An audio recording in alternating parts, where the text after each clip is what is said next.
Mungu amekupa neema nyingi, lakini neema kubwa Uislamu. Kwa hali yoyote utakavyokuwa, kwa namna yoyote utakayoishi, madamu Muislamu, Mungu tunu amekupa. Alhamdulillah kwa yote atakayotokea. Hakuna neema kubwa kama neema ya Uislamu. Ni neema kubwa ya kwanza, namna ya kumshukuru Mungu. Umshukuru Mungu kwa lolote madamu wewe ni Muislamu. Kumshukuru Mungu vile vile, umshukuru Mungu kwa hali yako uliyokuwa nayo, kwa kipato chako ulichokuwa nacho.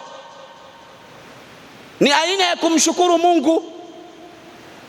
Usitake kulazimisha kuwa kama fulani. Angaika, sumbuka, tafuta, fanya biashara, nenda lesi. Usivuke mpaka wa kulazimisha ya kwamba mimi lazima niwe kama fulani, ukaingia katika haramu. Hii haitakiwi.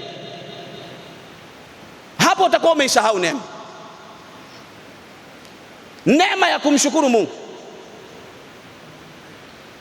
Ukitaka ufosi ulazimishe niwe kama fulani, ukavuka mpaka wa Mungu, hapo utakuwa umesahau kushukuru namna sampuli ya neema.